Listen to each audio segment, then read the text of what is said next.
The Troy Municipal Airport may soon be attracting more income. Plus, one historic dormitory is being demolished. Stay tuned. TrojanVision Nightly News starts now. From the high-definition digital production center on the Troy campus, with news from Troy University locations around the world, this is Troy TrojanVision Nightly News. Hello, and welcome to Troy TrojanVision Nightly News for Thursday, May 29, 2014. I'm Brianna Creighton. And I'm Jamarlo Phillips. Thank you for joining us this evening. The city of Troy may soon start seeing some additional traffic at the municipal airport. City leaders officially opened an addition to the airport that could mean bigger things for the facility. The city of Troy held a ribbon-cutting ceremony Thursday for the opening of the airport's new extended runway. Mayor Jason Reeves states this will be the only civilian airport with the new and equipped technology in the country. We feel like this is going to be critical, to a life safety issue for aviators.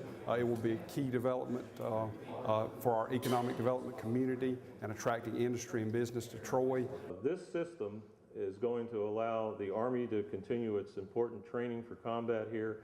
It'll help Sanders Aviation, Sikorsky, Mauna Loa helicopters, and basically be a real attraction for your airport to let it be the economic gateway. The Troy Municipal Airport has expanded its runway over 1,000 feet. Mayor Jason Reeves states that this expansion will be beneficial to the Troy and Pike counties as well as Troy University. I think that you'll be able to get some more people in here, teams and different things like that, larger aircraft, and aircraft can carry bigger payloads of fuel because of the extension. But also I think it will end up creating jobs through this. It will help in that way. We've been able to use federal dollars and leverage those for economic development, and that will certainly make a difference to everyone in the community and the surrounding area. With a lot of talk about safety, Reeves states what makes this addition to Runway 7 unique. As they mentioned, the terrain here, Troy lies between two large agricultural areas, the Black Belt and the Wiregrass, which are very flat. We're basically on a ridge line and it's very hilly here.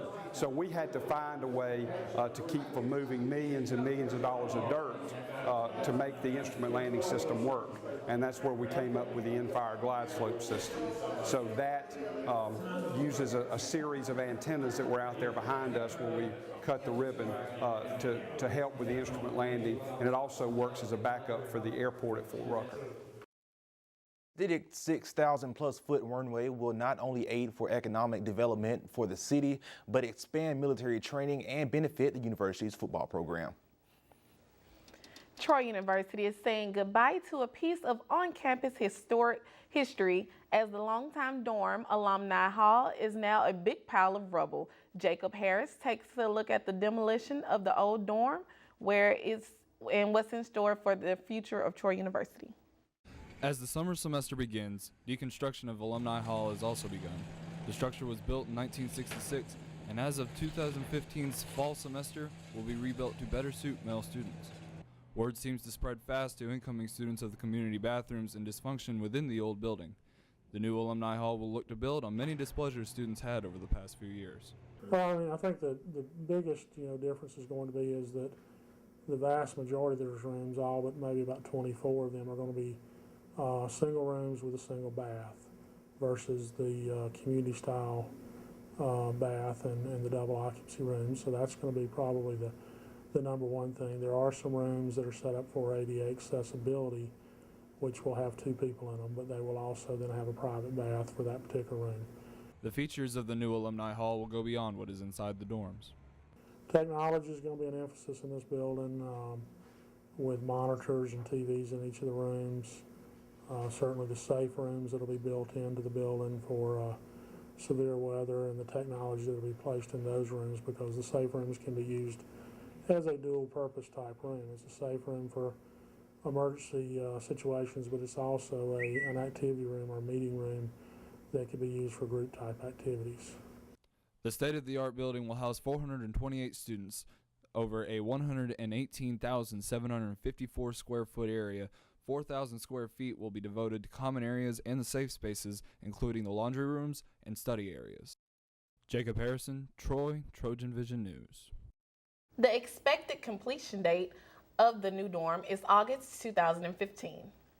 And now taking a look at news from around the state.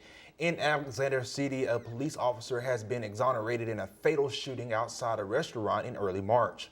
Prosecutors say a grand jury has decided not to indict Tommy Manise in the death of 21-year-old Emerson Creighton.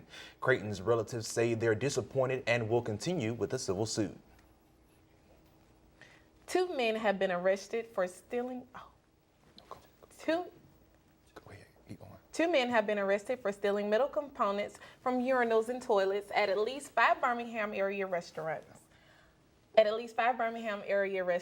Jefferson County Sheriff's Office says that the items aren't made of copper and will have been of little value if they were sold as scrap metal. And in Decatur, police are in search of a runaway bull. It fled a cattle pen. Police say the escaped bull charged at the first officer who arrived on the scene and damaged his patrol car. Police are warning people to stay indoors and not to approach the animal under any circumstances.